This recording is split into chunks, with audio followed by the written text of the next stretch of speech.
Welcome, everybody, to Live with Dr. McDougall, our weekly sessions with Dr. McDougall. These are not pre-recorded, so you're watching this as it's happening. I am Gustavo Tolosa, the webinar host, and I'm in Dallas.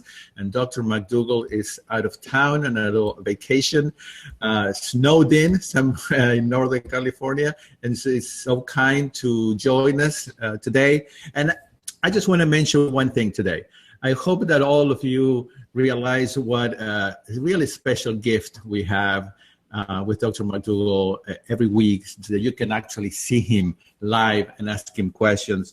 I know that there are many doctors out there in the plant-based world, and they're very nice, and I know many of them, but I only know one of them who does a free webinar every week, and it's Dr. McDougall, and he's such a caring, generous person. I personally want to thank you, Dr. McDougall, for taking this time. You really don't have to do it, but you care enough that you take time every week to be with us. And thank you, and welcome to today's webinar.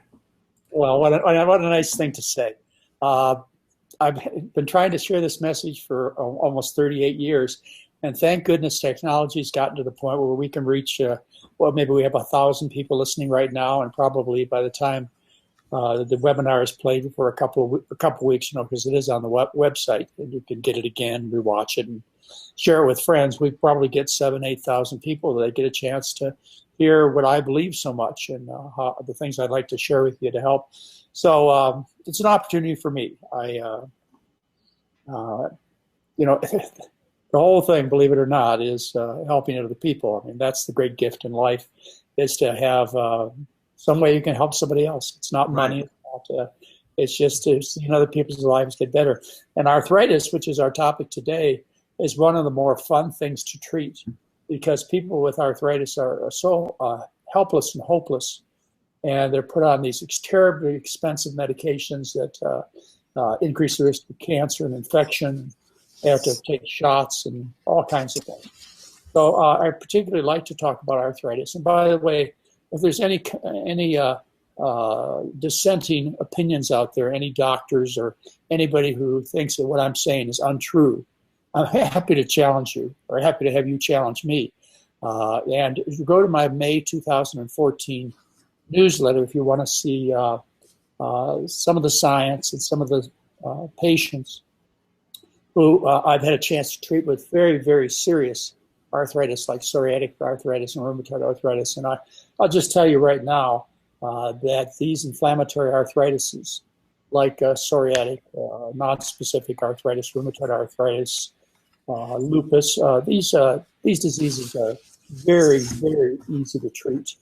Lupus, it takes a little longer for these people to get better, but most rheumatoid arthritis patients, they start to get better in about 4 to 7 days. And I would say essentially pretty close to 100% are curable by dietary change. Now, I want to mention that there's a lot of damage that's been done through years of inflammation. This is not going to be reversed. You know, the crooked fingers and the swellings and some of the joints that are fused, they're not going to be turned around by a dietary change. You can just stop the inflammation.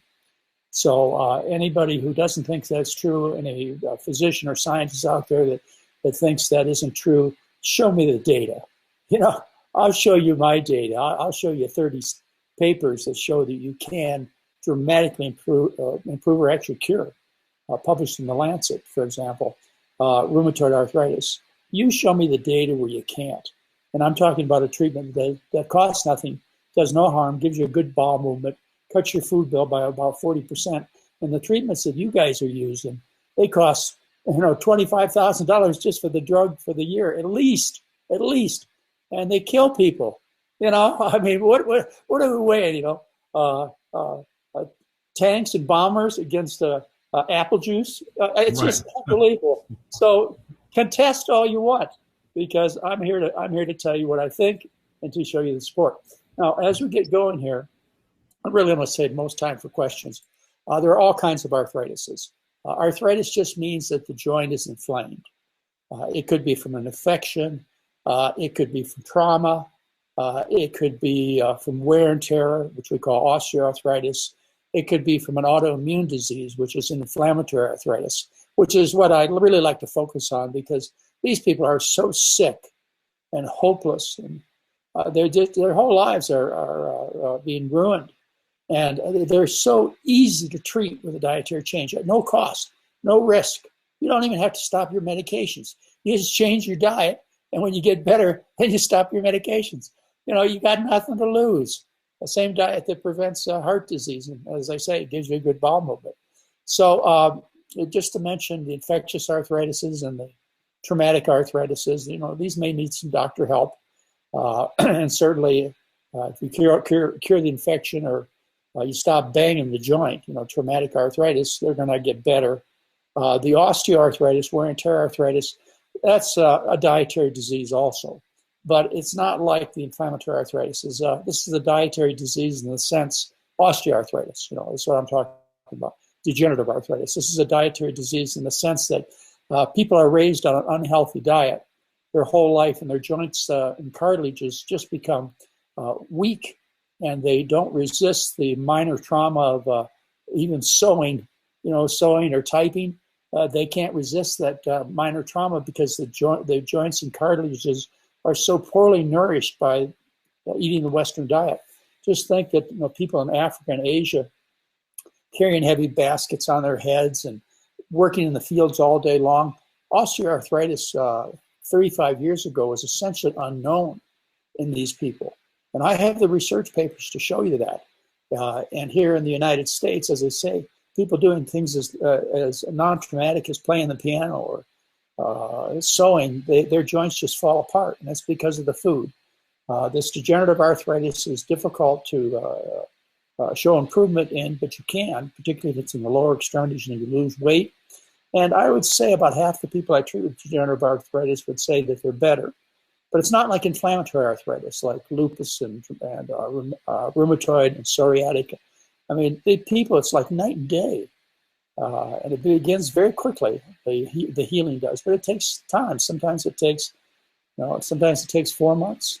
And in some patients, read about them in my May 2014 newsletter, some patients have worked a long time to get the most improvement. But it keeps getting better and better. But usually by about 4 months, you're a whole different person. So I think that's enough of an introduction. The diet, of course, is the diet I teach in general. It's you can call it the McDougall diet. I like to call it the McDougall diet because it really defines it as a starch-based diet with fruits and vegetables, no oils. This is very important. If you follow a vegan diet, you use vegetable oil, you'll get sick and stay sick with inflammatory arthritis, and no animal foods. And all that information is free on my website. You can go read it, and you can talk to your doctor about it. As you stop your medication, you want to inform your doctor that this is what you want to do, and hopefully you'll get the support. But I mean, when you get better, why would you stay on these dangerous drugs? Makes no sense at all. So anyway, you got some questions I'd like to start out with? Very good. Dr. McDougall, can you tell us a little bit about where people can find some of your the studies or the newsletters or the videos on your website? Well, you just go to the website and you look under education and you find videos. And there's a video about treating inflammatory arthritis. And then there's that May 2014 newsletter. Or just go to the search engine and type in arthritis and you'll see lots of articles that I've written. As far as getting the scientific studies, I have those on my website, but they're available only to people who've signed up for the CME course or the CME course. That's a doctor-approved credit that doctors have to take. It's category 1, so it's the highest credit you can get. So if you take the CME course, you have access to hundreds of articles, including maybe 100 articles on arthritis, maybe not. Anyway, there are plenty of articles. All the articles I'm talking to you about are on that. And then the other place you can find, actually, if you look under Hot Topics, Arthritis, there's a article called Diet, the Only Hope for Arthritis. And the references for many of the basic articles are there. You have to go look them up on the internet. And then also there's the total the Starch Solution Certification course, and people who take that course, they also have access to all of these basic articles, but they're not hard to find. well, they are hard to find because they were done Right. before the drug industry owned the journals and owned the scientists, which happened about 1980. And but many of them are still published after 1980. But plain and simple, folks, the drug companies bought the journals and they bought the doctors that do the studies. And that's why you're not seeing the information anymore, because it's just business. Right. It's just a business, like you say. But, So, lots of research out there. right. And there's a randomized control trial published in the Lancet about using it was published in 1991. So that's pretty current. And it was done, a randomized control trial using a vegan diet, and 100% of the people got better in a week. It was a fasting and vegan program. Those who stayed on the diet continued to get better. Those who got off the diet got bad. I mean, you know, what better could you get than the Lancet? And you can always go to Google or PubMed.gov, and you can look up the articles yourself. Look up diet and arthritis. You can find a lot of that. The research is there, and like I say, you're not going to come to me and say, I left out anything, or these studies show that it doesn't work, because you won't find it. You know, I know the research on this, but what's more important than the research is that it does work. It costs you nothing, and there's absolutely no reason for you not to try it. Right. Well, can you explain? Just now you said that no oil. Of course, people keep asking, what about olive oil? It's supposed to be healthy. Can you explain how oils affect or how they produce inflammation? Well, you know, there are different kinds of oils, and they have different effects. Some are pro-inflammatory. Those would be particularly the saturated fats. Then there are also the polyunsaturated fats, which are anti-inflammatory. And you can find studies, for example, I can think of one right now where you use primrose oil.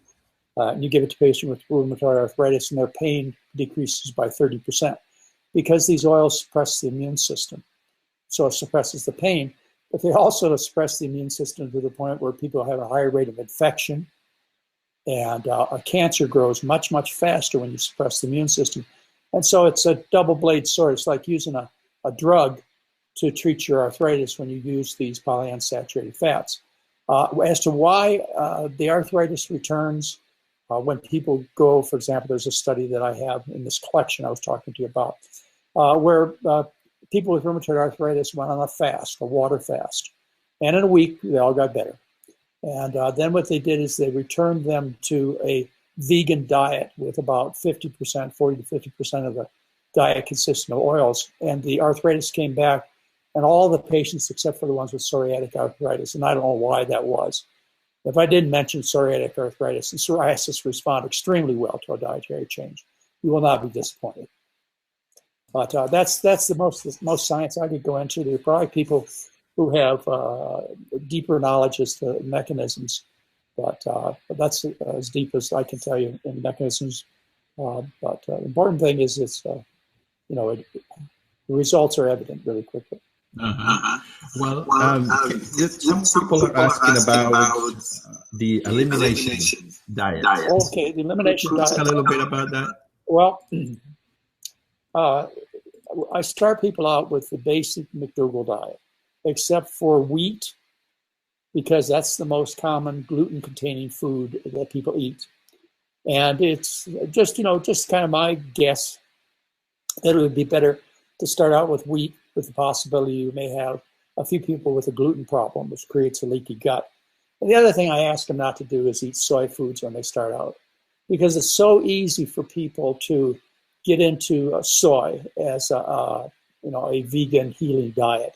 And so they buy soy burgers and soy hot dogs and soy cheeses and so on. So I say, and for those reasons, nothing more specific in terms of arthritis, but for those reasons, the possibility that a few people, maybe 1 in 100, would have a gluten sensitivity. So I just say, forget the wheat when you start out. And people just don't do well on the soy, and they often get into these fake soy foods. So that's where I start. The next step to take is I put people on a gluten-free diet, which is, most people don't have to go there. They just get it solved with the basic diet. Starches, 90% of the diet is starch, like rice, and corn, and potatoes, and sweet potatoes. But a few people, very few, and it was really very few, have a gluten sensitivity problem, which leads to a disease called celiac disease, which increases the permeability of the gut, and they get a leaky gut syndrome. And so food proteins get into the body, which is how this whole arthritis thing happens, is food protein, particularly cow protein, gets into the body, and the body makes antibodies against the cow protein, which attack the joints. And so you don't want the gut open and permeable. So, but a few people have to go off wheat, barley, and rye. And then the next step, as not quite a last-ditch effort, there's one more last-ditch effort, but the next step is the elimination diet, which is the diet that has been used for, maybe 100 years to help people with arthritis and other allergy diseases, allergy-related autoimmune diseases. And that's a diet of rice and sweet potatoes. You can use sweet potatoes. And it's green and yellow vegetables and non-citrus fruits. Now, I can't give you a great justification as to why I put the diet together that way, except for that's what history says, is that these are the least likely foods for people to have a reaction against. And that evidence comes from work that was done in the 30s, 40s, and 50s. Nobody uses elimination diet, or not very many people now. So I put together the elimination diet back in the early 80s based upon what other people had done. And, brown rice and or sweet potatoes, green and yellow vegetables, and non-citrus fruits, all cooked. And the reason you cook it is you denature the protein by cooking. So you're just trying to get well. And then after you get well, you see the improvement, you can start adding things back. And there are a few people, not many, but a few people I've run into that the elimination diet, they had to go to solve their problem. And that's next to the last tool. On occasion, and it only happens to me once every, maybe 1, 2, 3 years, I get somebody who just doesn't do well for whatever reason. The diet isn't enough, or they're really not able to do the diet. That's common too, as strict as it should be. And what I do is I send them to a fasting center. And the one I use is a couple blocks from my clinic in Santa Rosa, California. It's called True North. And it's a water fast center. And they will take you off everything except water. I have to tell you, the few people I've sent over there who I couldn't solve with the tools I had, and they were solved by the True Fast, the water fast, there aren't very many. But, I'm in a desperate situation where I've done everything I know to help. And the water fasting is the ultimate in elimination. And many, many studies have been done using fasting in curing arthritis. The problem is water fasting is only temporary. Then you've got to go back to eating. And fortunately, at True North, they do teach you to eat a diet very similar to what I recommend. And so when you go back to eating, you're basically on the diet that I wanted you on in the first place.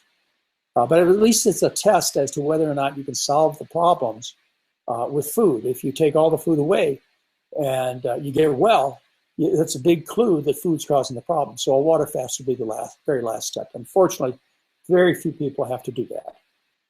Right. What about cooked fruits? Someone is asking, do you actually need to cook fruits?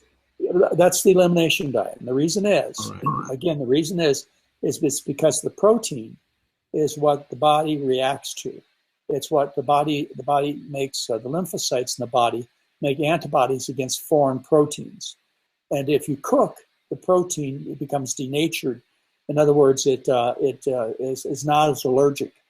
And the elimination diet is a pretty final step. And it's not one I think people should start out with unless they just say, look, I don't care what I have to do. I'm just going to go for the big gun. I'm going to do the elimination diet. And some people say that their lives are so miserable. And that's okay. There's nothing wrong with it. I mean, the elimination diet's a very healthy diet. You can stay on it your whole life. You can live on sweet potatoes and water alone. And I'm not joking. And this is one of the things that whoever is contesting the kind of dietary change that I recommend, they're contesting the idea that you can live on potatoes and water alone, or sweet potatoes and water alone. And by the way, we got a big bump as far as potatoes and water alone, and that's the movie The Martian. Have you seen The Martian yet? Oh, yeah. Lived on potatoes and water alone for a year. You can live on potatoes and water alone. You can live on sweet potatoes and water alone. And this is one of the confusing things. Of course, physicians in general know nothing about nutrition, nothing.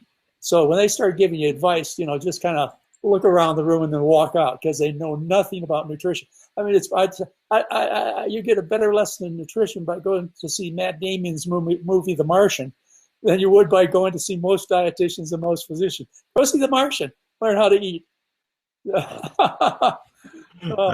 That's a great movie. Dr. McDougall, I can hear myself from your computer and it's echoing. Would you be able to lower the volume? Sure. Because I know that people are hearing the echo and maybe it is a little annoying. But you can still hear me, right? You can still hear me? Yeah, I can hear you. Okay, good. So now I can't hear myself. That's good. Okay.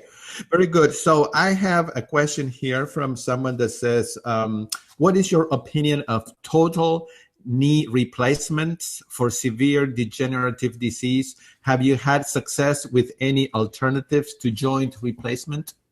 Well, if people have knee problems or hip problems, to the point where someone's recommending knee or hip replacement, they're pretty much end stage.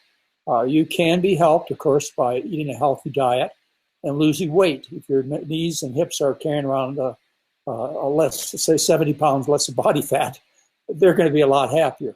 But there are some modern medical miracles, and hip replacement and knee replacement are two of them. Now, I don't keep up with this, as far as the success rate, but I do see a lot of patients who have been through both. It used to be that knee replacements were kind of iffy, but I think these days they've got them to a science where they're quite successful in most people. But hip replacements were just a modern miracle of my time, where they basically got their life back with hip replacements or resurfacing is another procedure that I ask people to look into before they get their hip chopped off. There are treatments where they just resurface the hip, and you don't have to go through as much major surgery. And you have to realize when you go see a doctor for a hip surgery, that whatever the doctor does, whatever their expertise is or however they were trained, that's what they're going to recommend to you. So you go see a doctor and the doctor says, no, I don't recommend hip resurfacing. I recommend total hip replacement. Well, it could be because that's all the doctor knows how to do. And that's how he or she was trained. So be careful when you go shopping for somebody to fix your knee or hip, to see a couple of different doctors, to ask them, what their common procedure is, what they do most, because you can save yourself a lot of unnecessary visits if you want resurfacing, which is probably what I would choose, because for a whole bunch of reasons. When you go to a doctor who doesn't do resurfacing, they're going to tell you 16 reasons why you shouldn't have resurfacing, and instead you need total hip replacement. So do get lots of opinions out there and make sure the operation really is right for you. Right. All right. We have another question coming in here. Dr. McDougall, do you find that MS, arthritis, and other autoimmune disorders are genetic or caused by our Western diet? What did you find? Well, they're not genetic. These diseases are inherited because mother and father teach child how to eat, and whether or not to smoke or drink alcohol, whether or not to exercise. You inherited these diseases by education. The amount of inheritance that occurs truly through genetic passage is extremely small, extremely small. And if you don't test your genes by straining them and stressing them with the Western diet, then you'll never find out whether you have that kind of weakness. Let me give you an analogy. Let's say you take two families, the Smiths and the Joneses, and you take 200 people in each family. And what you do is you ask them to smoke cigarettes, 40 cigarettes a day, let's say. And you follow them for 10 years, and you find that the Smiths get lung cancer and the Joneses get emphysema. So you say, obviously, this is an inherited disease. No, you just step one step back and you say, obviously, it's stupid to smoke. You'd never find out whether the Smiths or Joneses had a tendency to either one of these diseases. It's the same way with food. Your family may have a tendency to breast cancer, colon cancer, heart disease, or diabetes, or arthritis. You may have all those tendencies. But unless you stress your body and your genes with an aberrant diet, something that was never intended for people to eat, the Western diet, something that's sickening, 80, 90%, maybe 100% of the people in the Western culture. If you don't do that damaging thing, you'll never find out where your weaknesses and strengths are in terms of inheritance. So do not think of these as inherited diseases, even if they, quote, run in the families, because mom taught you how to cook. Right. That's how it's passed on, I guess. That's how it's passed on. And to believe otherwise traps you in a box that can't be fixed, because we have no way of fixing genes. More than 40 years, since 1968, I've been in medicine. So this promise of genes and how we're going to solve everything with genes was given to me my first day of medical school. It's just right around the corner. We're going to find the right genes and be able to tweak them this way and that way. I can't say it over the internet, but you know what I'm thinking. It ain't true. It's crazy. And if you're holding out for that kind of success to save your life, some scientist figuring out a way to go in and manipulate your genes, you're wasting your time. Mm-hmm. It's the food. It's the food. It's the food. Fix the food. You'll fix the problems. Right. Like your website. Yes. It's the food. Yeah, I think the website's called It's the Food. Hey, dummy, it's the food. So, Dr. McDougall, something was interesting at the beginning that caught my attention, that you said that some of the damage that is done with some people can't be reversed really with diet. So in that case, do you prescribe sometimes prescription drugs to alleviate the pain or anything like that? Oh, I do. My pain drug is not prescription. It's aspirin. It's my favorite pain medication. Aspirin. Yeah, it's just so easy and cheap and time-honored. When I first started taking care of rheumatoid arthritis patients, we didn't have all these fancy drugs, these biologics, and we didn't have methotrexate to use for inflammatory arthritis. I used to give aspirin till the patient's ears rang. I had patients taking 16 aspirin a day, and it was quite effective, and it's still quite effective. You may not have to go to that point, but I find aspirin the safest, most time-honored, and most effective in terms of pain resolution of any of the drugs that I run into, even the narcotics. Aspirin is a real pain reliever, and almost, there are side effects, but most people tolerate aspirin really, really well. So that's the drug I use. And then, of course, there are people that do get benefits from the biologic agents and the methotrexates, but you're talking about a big gamble here in terms of your immune system, your cancer risk, your risk of infection, your risk of going bankrupt if you had to pay for it. Try the simple stuff first. Mm-hmm. And the idea that these are disease-modifying drugs is a stretch of the imagination. It's just the patients are told by the doctors, these drugs, you must take them because they'll modify the course of the disease. Hardly at all, folks, hardly at all. It's just one of the sales pitches and a very dangerous and expensive way to hope that something's going to happen that is far less in terms of benefit than you're being told. What do you recommend for someone who cannot take aspirin or ibuprofen? Maybe Tylenol. Mm-hmm. I don't, and some people have to go. Some people do use methotrexate with success. So I'm not saying that this should be completely out of the armamentarium. I think that these things should be considered, but you should start with the least toxic, least expensive first, and then move up. Right. If a good diet, or you can't follow the diet, or aspirin isn't enough, and methotrexate makes a difference, Sometimes the risk many times the risk is worth the benefits. But it just should be tested. In other words, if you're going to go on, say, methotrexate or one of these biologic agents, you should be very certain that the advantages are there for you, because the risks are so great. And then say you're getting better. Say you have an inflammatory arthritis like rheumatoid arthritis or psoriatic arthritis or lupus. Let's say you're getting better. You could tell you're tremendously better. Then you have to get off the drugs. And you go in to see the doctor. You tell the doctor, look, look at my joints. We're just doing fine. Mm-hmm. I want to get off the medication. And the doctor says, no, you can't do that. These are disease-modifying drugs, and what happened to you is just temporary. And you get all kinds of, I'm not going to say the word again, but you get all kinds of biases. Let's say it starts, yeah, okay. You get all kinds of biases from the doctor, and the doctor's got an ego that has to be satisfied. Got to pay the bills and all kinds of things that are not necessarily in your interest. Mm-hmm. So what you do is go find another doctor. And I find when people come to my clinic, my 10-day clinic, I still see all the patients myself, along with Dr. Anthony Lim, and actually we have 7 physicians that help us when we get real busy. But they leave. Say they often come in on 20 medications, and they go home on none. And they go back to see their doctor, and the doctor is offended. How dare you stop the medications that I gave you? The doctor, my diabetes is gone. My high blood pressure is gone.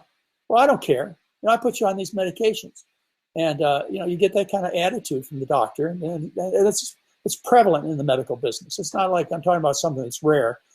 These doctors get the attitude that they're next to God, and they're not going to be challenged. And even though, one of the reasons they don't want to be challenged is that they know they're wrong, and they don't want to see that the emperor has no clothes. Right. And so they get angry at the patient. Well, my attitude is, you get any of that kind of stuff from your doctor, they say, adios, let's clear my bill and go find somebody else. You don't need you don't need to waste your time with somebody with that kind of attitude. You're the customer. Get rid of that doctor and go find somebody that will help you in a way that you think is reasonable. And that's not to carry around the biggest bag of drugs in town. You want off these drugs. Right. Well, Dr. McDougall, someone is asking here, please throw some light on GMO foods and if they are safe for arthritis. I hate to throw any light on GMO foods because half the people on the webinar, if I do, there's a newsletter on my website. It's called GMOs, Dangerous Distraction. GMOs are, Frankenstein foods. There's protests around the world of GMOs. Fine, stop them from making GMO foods. I don't really care. It doesn't sound like the right thing to do with our foods to do this kind of genetic manipulation. That's fine. But the practical problem for me as a physician and somebody concerned about planet Earth and the fact that it's being destroyed is that to focus on GMO foods is a deadly distraction. I have never seen a case of GMO disease. I've never seen a human being who's ever had a disease caused by eating GMO foods, ever. And maybe 5 years there will be, maybe 10, maybe 20. I understand your concern. But I see every day, 9 out of 10 patients are suffering from food poisoning from eating animals and vegetable oils. So if you're focusing your attention on GMO foods and not focusing on the real problem, what you can see right around you, just look around you. Look who's sitting next to you. Look who's working in your office. These people are dying of eating animal foods and oils. And that's where their focus of attention should be. That's why I call it a dangerous distraction. Same thing with all this gluten and gluten stuff. 30 to 40% of the products people are buying are focused on gluten, but they don't have gluten problems. They're sick from eating the American diet. And they're not focusing their attention on the real problem in terms of their disease. But even more important to me is the fact that this planet is dying. I'm up at the North Star in Tahoe, and we have snow. And everybody's just totally excited because we have snow. And it's such a rare thing to have snow up in Tahoe. And you know why, folks? It's called global warming. And at least half of the greenhouse gases are produced by eating livestock. So, get your attention in a place that'll make a difference for you and planet Earth. That's what I think about GMO. It'd be fine if they got rid of them, but I'm not going to spend a minute of my time protesting GMOs or working against GMOs, not until we stop eating the planet to death, right, and making not at least 9 out of 10 people sick in our society from eating the livestock. You shouldn't have gotten me on that, Gustavo, because I just made a whole lot of enemies. But get real, folks. Well, yeah, get it's real. not You got a whole life and a whole planet to save. Right. Yeah. No, this is absolutely right. Cynthia here says, please explain the process for a person like myself diagnosed with RA. Should I start with the elimination diet, then revert to the ongoing plan detailed in the 10-day meal plan online? I have already been following a vegan diet for a few weeks before finding Dr. McDougall, so I've since eliminated oils. Okay, I read the whole thing. Well, that's where I ask people to start. I ask them to start with the basic diet, starch-based with fruits and vegetables, no added oils, and as I mentioned, I started them without wheat products and without soy products. Start there. You're likely going to get your problem solved just by doing that. To start everybody off on an elimination diet, that's a big deal. If you want to, as I say, it's perfectly safe. The Martian lived on potatoes and water alone for a year. I mean, it's perfectly safe if that's where you want to go. And it may be not just because you want to get well as fast as you possibly can, but that may be all you're willing and able to cook is sweet potatoes or potatoes. So that's fine. Eat sweet potatoes and potatoes. Your chances of doing well with that kind of simple diet may be best for you. But few people have to be that extreme. Few. And I can think of maybe, no, I don't want to give you a number. I'll just tell you, only a few people. Most people can eat the basic McDougall diet. But then again, I have to say that Mary and I, and most of the people that I know we keep close contact with, we really eat a simple diet. Our diet is beans and rice and kale or sweet potatoes and broccoli. That's what Mary and I eat. And so we pretty much eat a close to an elimination diet just because it's simple and we love the food that we eat. And, you don't no need to make a big deal out of the diet. You need to say it over and over again. Well, the taste buds, they do get reprogrammed. I have to say that in the last 3 years, I am now, what you're saying, I eat a very simple diet and enjoy the taste of simple foods. Right. Yeah. Like that pea soup. Yeah, that is one of the best. Or Mary makes, a white bean stew, and she makes some black bean soups and soups and stews are great. Or rice with it, and maybe a little sriracha sauce, and that's all we eat. And I can tell you, there's nothing else I would want to eat. So what do you see? What about micronutrients? It sounds like starches have all the nutrients that you need, particularly the underground storage organs like potatoes and sweet potatoes. No problem at all. You can live on those and water alone. If you eat the above ground storage organs, which are seeds, they being legumes and grains, then you have to add a source of vitamin A or C, A and C. And that would be, say, you'd have to have a slice of orange a day or a flowerette of broccoli a day to add A and C to grains and legumes. But otherwise, you can eat that simple of a diet. So fermented foods, I would assume they would be okay on the basic diet with you, fermented foods. So that would be okay. Give it a try. Fermented foods are often salty, so you want to think about that. Maybe some of you need to be on lower salt diets. Is there a long-term healing on the starch-based diet? The benefits start usually in about 4 to 7 days, but they continue. The benefits continue, and it may take up to 4 months to get full healing. If you think about it, if you break a bone, say you get in a car accident or you break a bone, it takes about 3 weeks before the bone is sufficiently healing so that you can notice a difference.